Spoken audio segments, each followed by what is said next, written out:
이 마가복음 4장을 보겠습니다.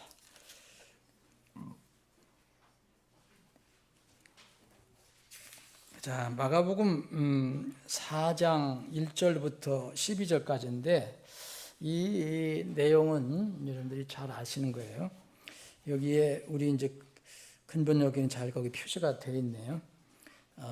이 마태복음 13장에도 있고 또 누가복음 8장에도 있는 이 씨 뿌리는 자의 비유입니다. 저는 씨 뿌리는 자의 비유로 이렇게 타이틀을 달 수 있지만 저는 사람들의 네 가지 마음밭 이렇게 타이틀을 달고 싶어요. 사람들의 네 가지 마음밭. 우리는 제가 이제 이것을 먼저 읽지 않고 여러분들 잘 아시는 내용이니까 말씀을 이렇게 드리면서 구절구절 읽겠습니다. 사람은 이렇게 다른 사람의 그 영적인 상태를 정확히 몰라요. 우리가 친한 사람이든 뭐 지인이든 또 모르는 사람이든 다른 사람의 영적인 상태를 우리는 잘 모릅니다. 그 사람이 어떤 사람인지 잘 몰라, 영적으로. 그런데 하나님은, 주님은 사람을 정확히 아시는 분이니까, 마음을 꿰뚫어 보시는 분이니까, 우리 마음의 의도까지도 아시는 분이니까 주님은 모든 사람의 마음의 상태를 다 아세요. 근데 주님께서 오늘 이 씨 뿌린 자의 비유를 통해서 우리에게 주신 이 말씀을 보면 여기서 주님께서는 모든 사람, 우리를 포함해서 이 세상의 모든 사람을 이제 그 마음의 상태를 네 종류로 표현을 하십니다. 네 종류. 주님께서 이렇게 표현하셨어요. 근데 세 부류에 들어가는 사람은 불행하게도 부정적인 그런 이 부류에 들어가고 한 부류만 긍정적인, 주님 보시기에 긍정적인 이 사람으로 분류가 됩니다. 이 어떻게 분류를 하셨느냐면 하나님께서 하나님의 복음의 말씀을 사람들이 접할 때, 이제 우리가 전할 때 그 사람이 어떻게 반응하는가, 뭐 읽든지 누가 전해서 듣든지 하여튼 어떤 사람이든 각자 하나님의 말씀이 그에게 왔을 때 어떻게 반응하는가에 따라서 네 종류로 나누셨어요. 이건 마태복음 13장이나 누가복음 8장이나 똑같습니다. 네 부류의 사람으로 표현됩니다. 그런데 여기서 이제 주님께서는 이 씨라고 표현을 이제 씨 뿌린 자라 했으니까 농부잖아요. 이 씨를 뭐로 표현했냐면 복음, 하나님의 왕국의 말씀, 왕국의 말씀이에요. 이거를 이제 씨로 표현하셨고 또 사람의 씨는 이제 복음은 어디로 들어갑니까? 짐승의 속에 들어가는 게 아니라 사람 마음에 들어가잖아요. 사람 귀를 통해서 사람의 마음을 씨가 뿌려지는 땅으로 비유를 하셨어요. 그럼 이 온 세상 사람들의 네 가지 마음밭, 여러분들 잘 아시는 내용인데 이 세 부류 비율로 얘기하면 75%가 부정적이에요. 75%. 이 4분의 3인 세 부류는 뿌려진 씨에 대해서 나쁜 반응이 나타납니다. 그 나쁜 반응이라는 것은 열매를 맺지 못하는 거예요. 다양한 이유가 있어요. 그 배경은. 그런데 공통적인 것은 열매가 나오질 않아요. 이게 세 부류의 공통적인 거예요. 단 한 부류만, 그러니까 25%죠. 4분의 1만 씨를 받아서 열매를 맺는 사람들로 주님께서 표현을 하십니다. 이거를 뭐 이렇게 수치적으로 정확하게 이렇게 주님께서 말씀하신 건 아니라고 봐요.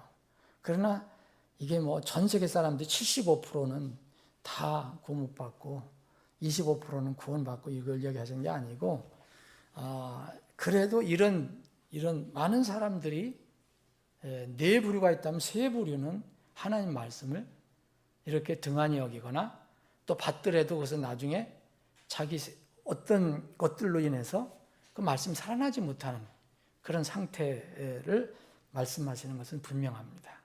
이걸 보면 구원받는 사람들, 성경에 구원받는 사람들이 모든 사람이 구원을 받기를 원하는데 또 구원받는 사람이 적다는 것도 또 진실이에요. 진리예요.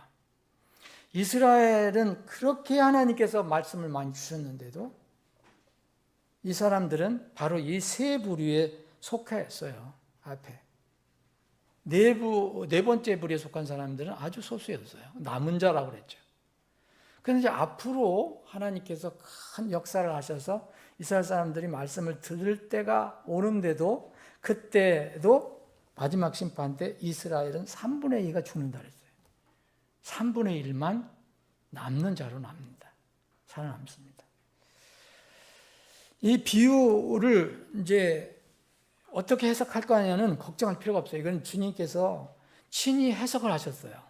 여기서 1절부터 12절까지는 비유를 말씀하시고 13절부터는 이렇게 또 주님께서 설명을 직접 하셨어요. 그러니까 비유에 관해서는 이제 해석은 하나요. 더 이상 해석이 없어요. 달리 해석하면 안 돼요. 그런데 적용은 여러 방향으로 할 수가 있습니다. 최소한도 이 말씀을 두 가지로 적용할 수 있어요. 하나는 어떤 사람의 개인의 구원 문제. 또 두 번째는 이제 구원받은 사람으로서의 삶의 방식. 만약 구원받은 사람에 적용할 수 있어요. 이것도요. 1차 구원 문제지만 그 구원받은 사람도 어떤 사람은 열매를 내지 못합니다. 구원받은 후에 열매를 얘기하는 거예요. 어떤 사람들은 열매를 냅니다. 그런데 우리는 오늘 이제 사람들의 마음밭에서 아직도 하나님의 말씀을 받지 못한 사람들, 이 사람들 중심으로 보겠습니다.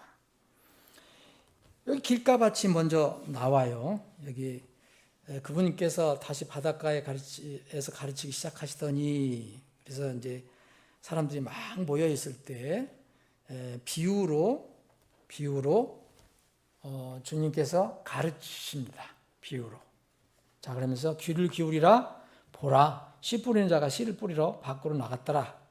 또 일이 일어났으니 곧 그가 뿌릴 때에 어떤 것은 길가에 떨어져 그랬어요. 첫 번째 부류는 길가.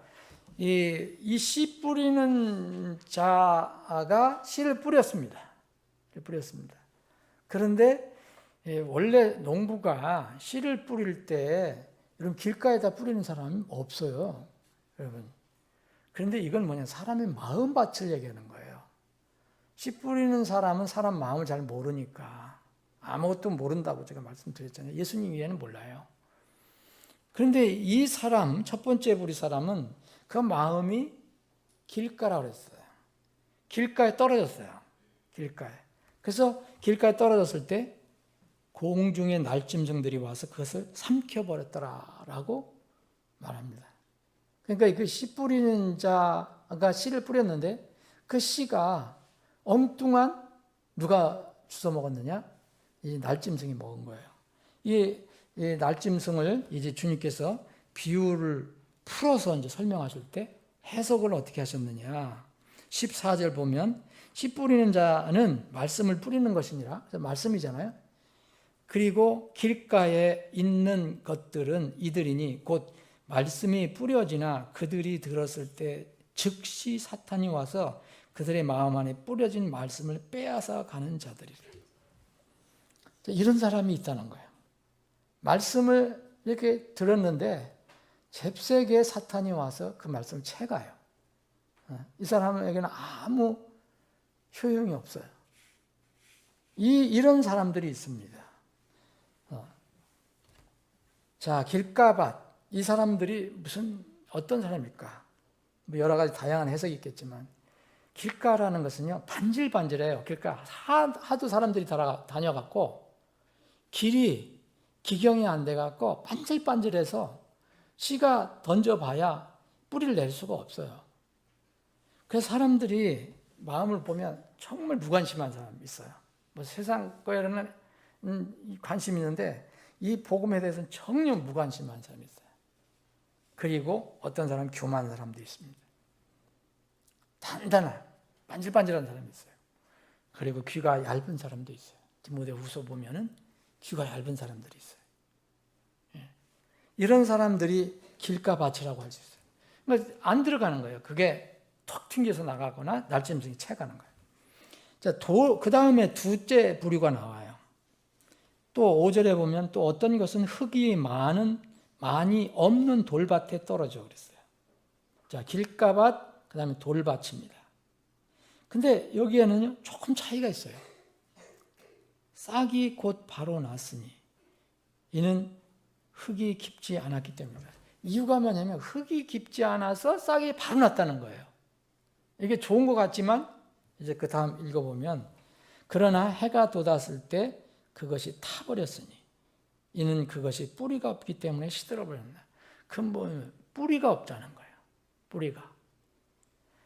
이 사람들을 이제 어떻게 주님께서 해석을 하셨느냐. 16절 보시면 또 이와 같이 돌밭에 뿌려지는 것들은 이들이니 곧 그들이 말씀을 들을 때 즉시 그것을 기쁨으로 받으나 자기들 속에 뿌리가 없으므로 잠깐 견디다가 이후의 말씀으로 인하여 고난이나 핍박이 일어나는 때에 즉시 실족하는 자들입니다. 뭐가 듣는 것 같은데, 뭐 받는 것 같은데, 어떤 환경이 바뀌면은 곧 정체가 드러나요. 그래서 환경이 바뀌느냐? 고난과 핍박, 말씀으로 인해서, 믿음으로 인해서, 예수님으로 인해서, 말씀으로 인해서 어떤 자기에게 불리한 상황이 오면 쉽게 버려요. 이런 사람들이 있거든요. 그래서 이 사람들은 바로 돌밭이에요. 돌밭. 이런 사람들은 주로 이제 성격은 굉장히 괄괄하고 또 흥분도 잘하고 또 열심도 가지고 있어요. 이 공개적으로 뭐 이야기도 잘하고. 이 마가복음 여기 4장 이제 10장에 보면 부자 관원이 나오잖아요. 부자 관원이 정말 예수님께 당당하게 찾아와요. 공개적으로 열심히 달려왔다 그랬어요. 이런 거 보면 외모적으로는 굉장히 자신 있고 외향적으로는 그런 사람이야. 그러니까 자기가 뭔가 가지고 있어요. 종교적으로도. 근데 이 사람은 구원을 못 받고 가요. 예수님이 말씀하셨을 때 뭐 때문에 떨어져 나갑니까? 돈이 많아요, 자기가. 그거를 포기하기가 어려운 거예요. 그러니까 슬퍼하면서 가요. 근데 이거와 비교해서 이제 요한복음 3장에 보면 이제 니고데모가 나오죠. 니고데모는 어떻게 옵니까? 사람 눈치를 많이 봐요. 그래서 밤에 옵니다. 자기는 외향적으로는 세상에 어떤 뭔가 좀 명망도 있고, 그런데 밤에 몰래 찾아와요, 예수님을. 조용히 찾아오는 거예요. 그러니까 부자 가난하고 다릅니다. 근데 이 니고데모는 그날 밤 구원을 받죠. 부자 가난하고는 다른 겁니다. 근데 이 돌밭에 뿌려진 사람들은 뭔가 있는 것 같은데 헛된 일에 열심을 내요. 이 이스라엘 사람들이 헛된 일에 열심을 낸다고 그랬잖아요. 10장, 로마 10장에 보면. 그리고 이런 사람은 모태신앙인일 수도 있어요. 여러 종류의 사람이 있을 수 있어요. 자, 세 번째 부류의 사람이 나옵니다. 세 번째 부류. 세 번째 부류는 어떤 사람입니까? 이제, 자, 7절 보면 또 어떤 것은 가시나무들 사이에 떨어져 가시나무들이 자라나서 그것을 질식시키니 그것이 아무 열매를 맺지 못하더라. 자, 가시나무들 사이에 떨어졌어요. 밭인데 가시나무가 우거졌어요. 덤불이 우거졌어요. 씨가 떨어졌어요. 그런데 뭔가 씨가 심어진 것 같은데 이제 이 가시나무들 때문에 질식이 됩니다. 이 주위에 있는 가시나무가 그 씨를 이렇게 질식시켜버려요. 그래서 죽은 거예요. 열매를 맺지 못했다고 나옵니다. 그러면 이것을 주님께서는 어떻게 해석을 하셨어요? 18절 보면 또 가시나무들 사이에 뿌려지는 것들은 이들이니 곧 말씀을 듣기는 들어요.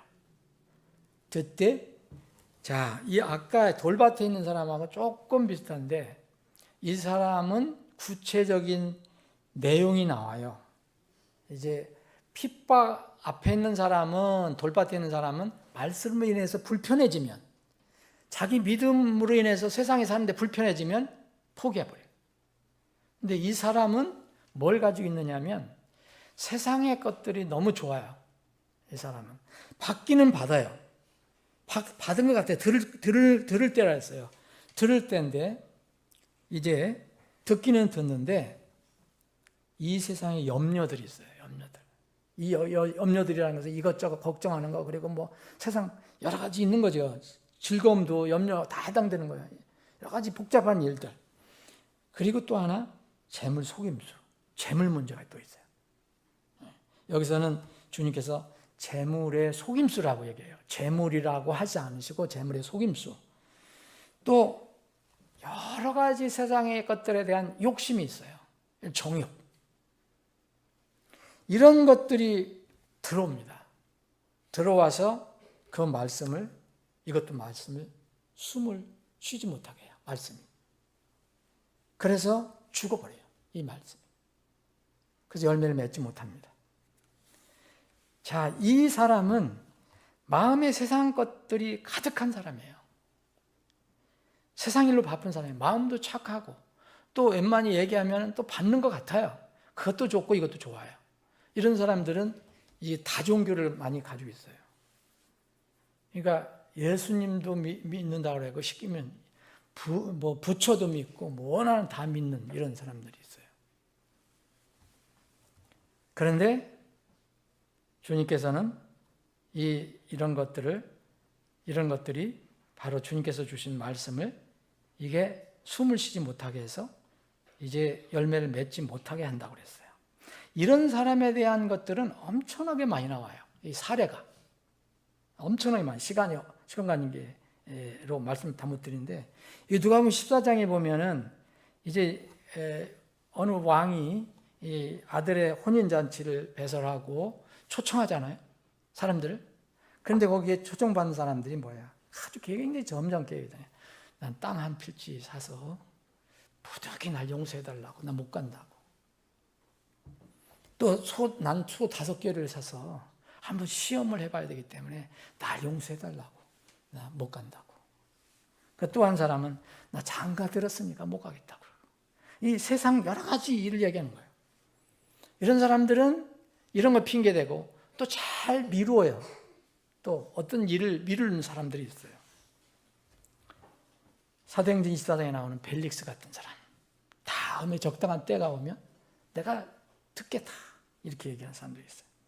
어쨌든 이 사람들은 세상에서 사는 것, 즐거움이 인생의 목표입니다. 이런 사람들은 이제 주님께서 뭐라 하셨냐면 이렇게 말씀하세요. 마태복음 7장에 보면 공통적이에요. 불법을 행하는 자들이 다양한 모습으로 보이지만 하나로 귀결됩니다. 불법을 행하는 자들. 잠언 말씀을 빌려보면 착각하는 사람들이에요. 잠언 14장 12절을 보면 어떤 길은 사람이 보기에 오르나 그것의 끝은 사망의 길들이니라 했어요. 이런 사람들은 종류가 여러 가지인데 말씀으로 거듭난 사실이 없는 사람이에요. 뭐 받은 것 같지만 자기의 행위를 더 강조하는 사람이든지 또 말씀드린 대로 예수님 피도 믿고 또 자신의 행위도 섞어서 믿어요. 그리고 머리에 공식은 가지고 있는데 마음이 열리질 않아요. 머리 지식만 가지고 있어요. 인격적으로 예수님을 못 만나요. 이런 불행한 사람들입니다. 공통점이 열매가 없다는 거예요. 그다음 이제 네 번째 사람입니다. 네 번째 사람. 이 사람은 좋은 땅, 좋은 마음이 좋은 땅이라고 했어요. 좋은 땅의 밭을 가지고 있는 사람. 이 사람은 세 가지, 앞에 세 가지 나쁜 반응이 나왔잖아요. 이 부류의 사람들은 또 세 가지 반응을 주님께서 얘기하셨어요. 30배, 60배, 100배 열매를 맺는다. 이것도 여러분 수치로 너무 이렇게 제한하지 마세요. 이러한 사람들의 차이가 있다 얘기하는 거예요. 어떤 사람은 30배, 어떤 사람은 60배, 어떤 사람은 한 배, 두 배도 나올 수 있어요. 그런데 분명히 열매가 나와요. 이 사람은요. 구원을 덩그러니 받고 아무것도 그 이후로는 안 하는 사람이 있으면 그것도 구원의 열매는 가지고 있는 거예요. 근데 주님께서 여기서 말씀하신 것은 이제 삶이 변화돼 갖고 이렇게 열매를 맺는 사람을 얘기합니다. 이걸 마태는 거꾸로 얘기했어요. 먼저 100배, 60배, 30배. 자, 그럼 여기 좋은 땅이라고 했잖아요. 예수님께서 이 좋은 땅이 어떤 땅이냐라는 설명은 안 하셨어요. 이 세 복음서를 다 살펴봐도 좋은 땅이 어떤 땅인가를 설명을 안 했어요. 그럼 여러분, 사람의 마음이 좋은 땅, 어떤 좋은 땅이 있다고 그랬는데 그 좋은 땅의 마음밭을 가지고 있는 사람이 그럼 완벽하냐? 그런 사람은 없어요, 이 세상에. 여러분, 우리는 이 진리는 절대 바뀌지 않거든요. 이 자연적으로 나온 우리의 마음밭은 다 나쁜 밭입니다. 원래는 태어날 때. 그렇죠? 태어날 때부터 나쁜 밭이에요. 마음 다 악해요. 여러분, 악설이 맞는 거지 성선설이 맞는 게 아니에요. 맹자는 엄마가 삼천지기로 했지만 그건 잘못 깨달은 거예요. 성악설이 맞습니다. 그게 성경의 진리예요. 근데 누구든 이런 마음을 가지고 태어나는데 어떻게 좋은 땅이라고 주님께서 말씀하셨나? 어떻게 어떤 땅이 좋은 땅이 되는 것인가? 한마디로 말씀드리면 어떻게 우리가 태어날 때 악한 마음이 어떻게 주님의 말씀 받을 수 있게 됩니까? 어떤 사람은 끝끝내 안 받아요. 우리는 주님의 말씀을 받아서 그 악한 마음이 선한 마음으로 바뀌는 거죠. 밭이. 그러면 이 좋은 땅이 되려면 어떻게 해야 됩니까? 좋은 땅이 된다는 것은 이 시골에서 농사를 질 때는 농부가 기경을 잘 해야 된다는 거예요. 잘 갈고 다듬어야 되잖아요. 기경이 잘 된 땅, 그 밭이 바로 이 좋은 땅이에요. 잠언 24장에 보면 게으른 자의 밭이 나와요. 진짜 가시도 안 불리는 것이 막 엄청나요. 네. 이거는 나쁜 밭이에요. 그러면 우리가 태어날 때부터 다 나쁜 밭인데 어떻게 해서 좋은 밭이, 이 좋은 땅이 되었을까? 여러분, 기경이 돼야지 씨가 뿌려지면 거기서 이제 열매를 맺을 수 있잖아요. 여기 마가복음, 자, 우리 4장에 보면 주님께서 이 뒤에 보면은 이런 말씀하셨어요. 쭉 이제 해설을 하시면서 이제 21절에 보면 등잔빛 비유를 또 연결해서 말씀하셨거든요. 그러시면서 23절에 이런 말씀하세요. 만일 누구든지 들을 귀가 있다면 그는 들을지어다 하시더래요. 이 비유하고 이 등잔불 비유, 씨 뿌리는 자의 비유, 등잔불 비유를 말씀하시면서 만일 누구든지 들을 귀가 있다면 그는 들을지어다 그랬어요. 여기에 핵심이 있습니다. 여러분, 무엇을 들을까요? 무엇을 들을까? 무엇을 들을까? 여기 전도서 12장에 보면 음악하는 모든 딸들이 쇠하여지며 그랬어요. 막 사람들은 음악을 좋아하잖아요. 음악 듣잖아요. 세상에. 우리는 뭘 들을까? 또 사도행전 17장에 보면 아테네 사람들, 아레오바고에 보면 아테네 사람들이 모여서 광장에 모여서 맨날 토론하고 누가 또 와서 얘기하면 그 듣고 토론하고 그러잖아요. 근데 이 사람들이 뭐라 했냐면요. 사도행전 17장에 보면 이 사람들은요. 새로운 어떤 것을 말하거나 새로운 거 아니면 그것을 듣는 것 외에는 자기의 시간을 쓰지 않는다고 그랬어요. 그러니까 전부 이런 사람들은 늘 자극적이고 새로운 걸 들어야 돼요. 근데 복음은요, 새로운 게 아니에요. 옛날 말씀이에요. 옛날 말씀. 이 세상에 지금 새로운 이론, 새로운 것들이 계속 나와요. 뭐 유튜브든 뭐든 또 SNS 발달되고 그러니까 많은 것들을 사람들은 그걸 들으려고 합니다. 그런데 무엇을 들을 것이냐? 하나님의 말씀을 진정으로 들어야 되는데 이 말씀을 들을 때에 바로 여기서 이제 생명이 잉태가 되는 거죠. 로마서 10장 17절에 믿음은 들음에 의해 온다 그랬어요. 믿음은 들음에 의해 오며 들음은 하나님 말씀에 의해 오느니라. 거듭남은 살아있고 영원히 거하는 하나님 말씀으로 된다고 그랬잖아요. 베드로전서 1장 23절. 다른 방법이 없어요.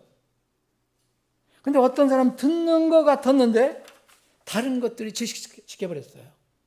사실 다른 것들이 들어와서 그걸 더 중요하게 그걸 들은 거죠.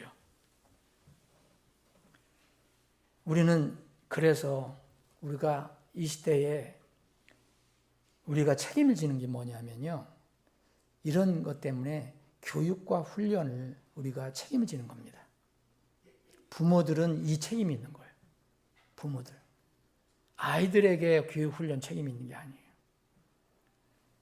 우리 부모들에게는 분명히 이 책임이 있습니다.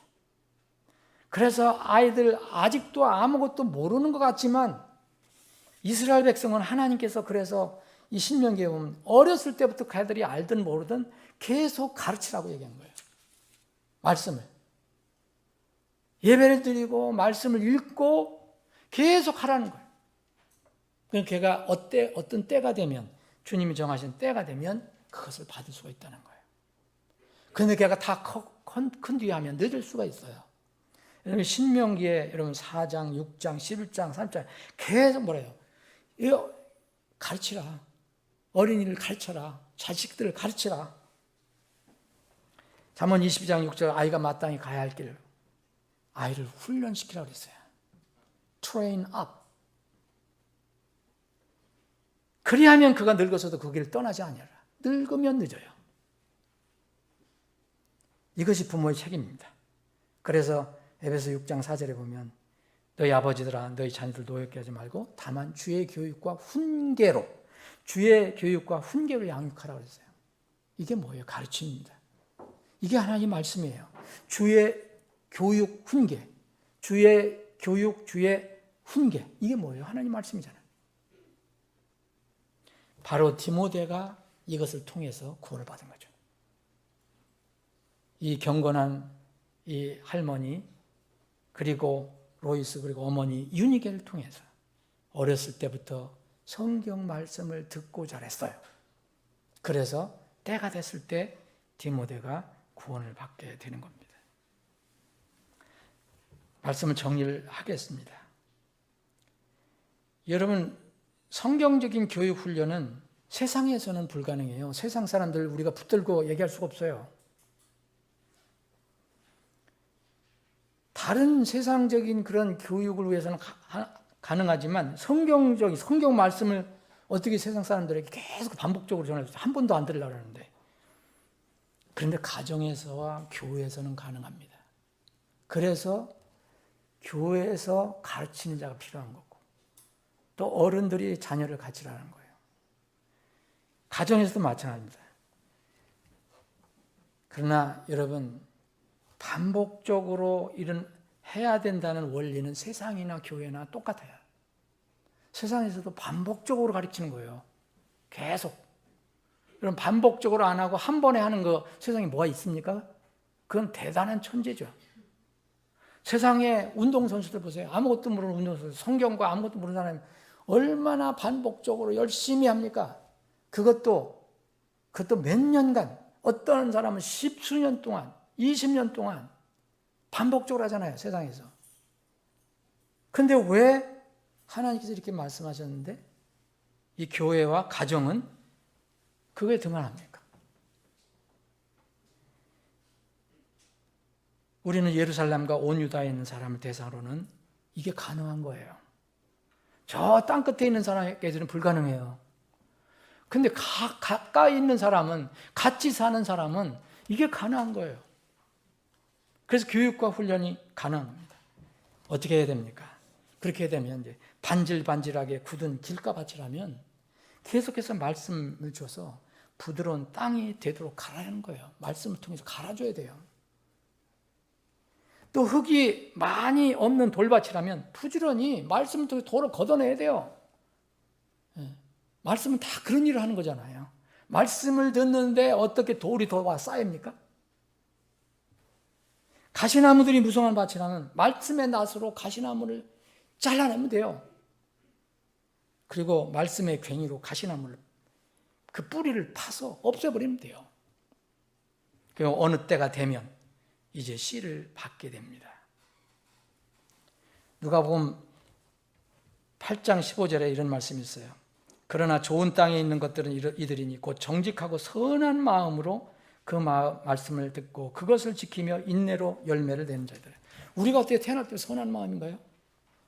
말씀으로 계속 이렇게 듣고 배우고 훈련받고 하니까 우리 마음이 선한 마음이 돼서 그 말씀을 받을 수 있게 된 거예요. 전도 선교에 피곤 느끼고 열의를 여러분들 잃어버리면요, 여러분들의 사랑한 사람은 죽습니다. 누가 그들에게 전할 겁니까? 물론 다른 사람들 통해서 받을 수도 있겠죠. 그런데 우리에게 얘기합니다. 예루살렘에 제일 먼저 전하라고요. 우리가 주님 오실 때까지는 이 사명 놓으면 안 됩니다. 끝까지 기도하면서 주님의 능력으로 이 일을 잘 감당하길 원합니다. 아버지 하나님, 오늘 이 네 가지 마음밭의 비유를 주님의 가르침을 통해서 우리에게 주신 그 지상명령을 다시 한번 생각해 보는 시간을 가졌습니다. 주님, 우리 사랑하는 사람들, 예루살렘에 있는 혼들, 온 유다에 있는 혼들을 위해서 더 열심히 기도하고 더 열심히 사랑의 수고를 하는 우리 모두가 되게 해 주옵소서. 그래서 풍성한 열매가 거두어지게 해 주옵소서. 우리의 기도를 지금 들어줄 줄 믿고 감사드리며 거룩하신 예수님의 이름으로 기도합니다. 아멘.